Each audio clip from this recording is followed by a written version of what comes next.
Hey guys, so today we're going to be talking about how I first became a minimalist, and I don't think I've ever talked about this before, so this is going to be exciting. I am drinking a tea because it is Tea Tuesdays. Today I'm drinking a chocolate macaron tea from David's Tea. I've just got a little bit of almond milk in here. But yeah, let's talk about how I first became a minimalist. If we don't know each other, guys, my name is Ashlynne, and about a year and a half ago I first became a minimalist. And about a year ago, I started posting videos on YouTube and just sharing my minimalism journey. But if I'm honest, my journey to minimalism began when I was a whole lot younger. As a child, I was always grown up, just kind of raised to value experiences and people over things. For Christmas, a lot of years, my family would give us trips or experiences like tickets to, different plays, things like that. So I never really grew up as a really materialistic child.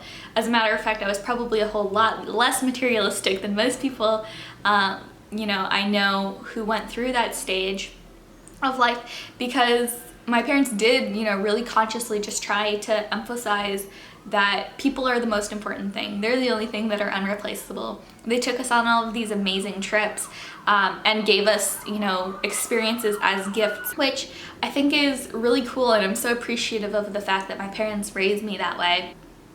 So kind of from the way that I was raised, I think I naturally grew up with some of the values of minimalism, kind of understanding what's important and really trying to focus on that, not allowing yourself to get too distracted by, the things around you. But of course, as an impressionable young teenager, a lot of that changed.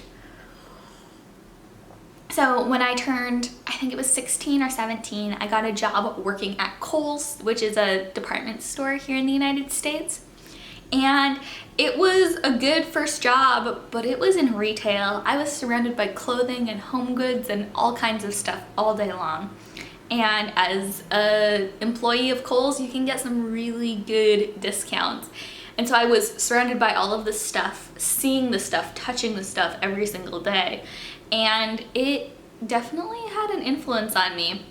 I just started accumulating stuff, and I would buy things because they were so cheap, and I would bring clothes in my life that weren't really my style, but hey, I got it for like $5. And I would start like accumulating stuff for my future house or to decorate my room, and it just all started adding up, So I was at that job for 2 years, and over the course of that time, my wardrobe like quadrupled in size. It was massive at one point, and I had an entire closet just full of stuff waiting for when I moved out, and I just kind of had brought a lot of unnecessary stuff into my life. And I think that mindset kind of carried on a little bit as I went through the next few years of my life, which is my college time. At that point, I wasn't necessarily accumulating at the same rate because I wasn't working at Kohl's anymore, but at the same time, I was still bringing a lot of stuff into my life.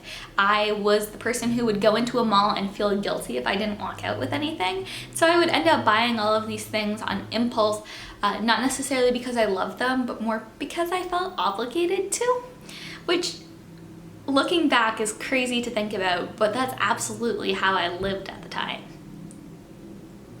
So fast forward a couple of years, and I'm about to get married. I'm about to move out on my own, or at least I move out with Christopher. And we, that time of life, people do give you a lot of things because, it's your wedding and you're moving out and you're this young couple who's getting married so young, and we need to, give you all of this stuff.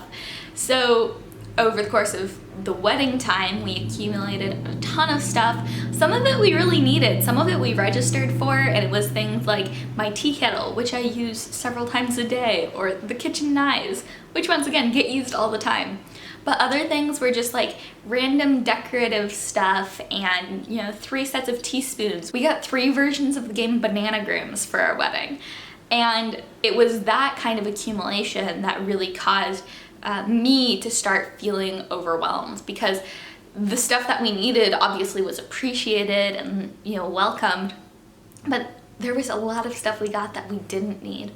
And we were moving from like my parents' house, which is fairly large, into a 1-bedroom apartment that was like maybe like 500 something square feet. And we had just got a ton of stuff that we'd been given or that we'd bought on Craigslist to like furnish our place. And so we had a lot of stuff that we'd been given or that we'd bought off of Craigslist that we, you know, used to furnish our space. And it was a lot, and I started feeling really overwhelmed by it. I was feeling stressed, and I didn't know what the source of it was. I was feeling anxious, and didn't know what the source of it was. All I knew really was that around me, I felt like I was almost drowning from the things just in my life.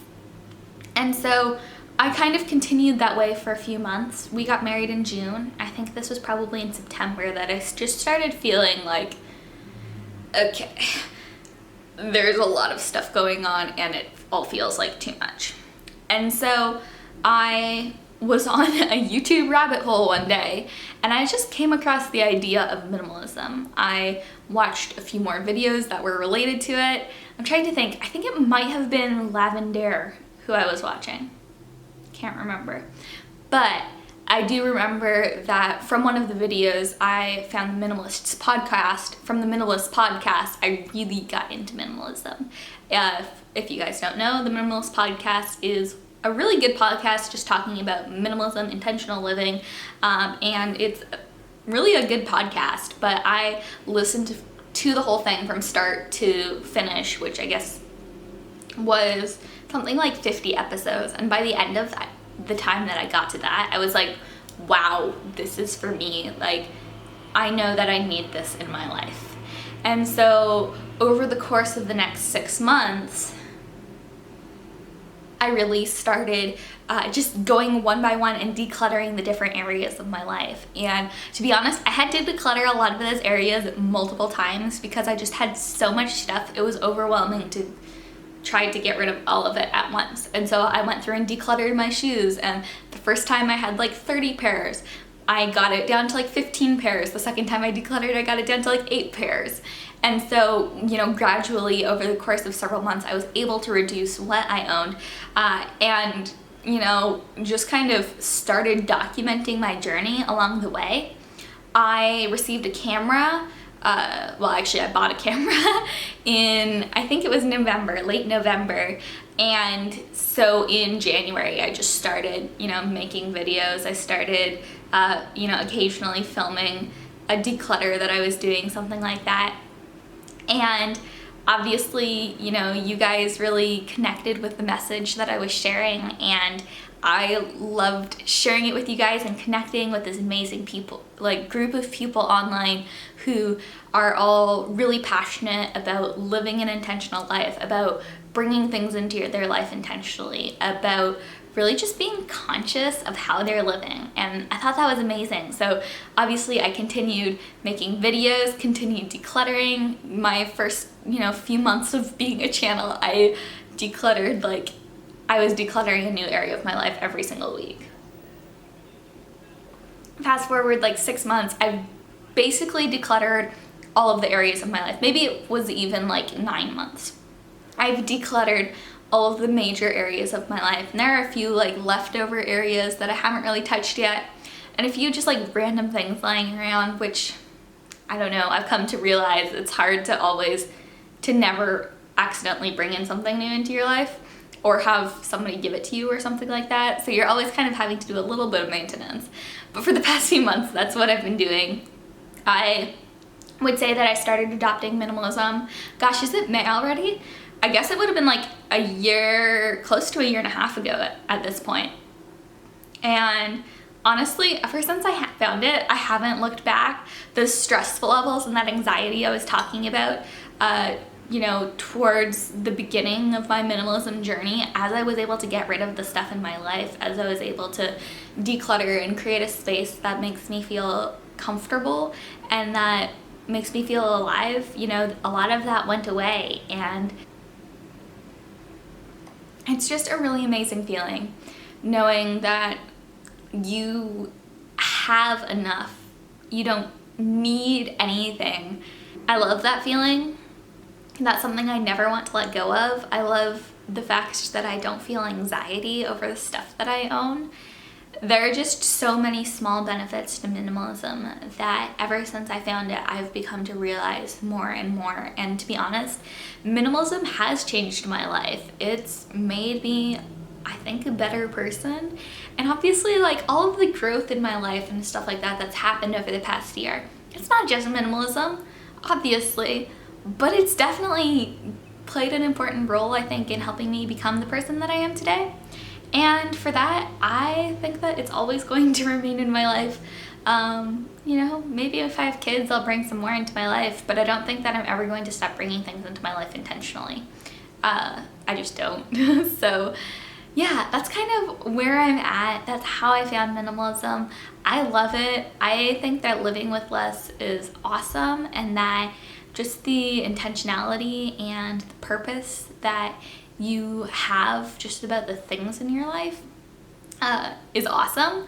But also, I just love a lot of the intangible benefits of it. The less stress, the having more time, being able to pursue the things that I love, having my priorities in the right place. Those are all things that I've been able to have because of minimalism. Even things like not even having to spend as much time like doing chores every week.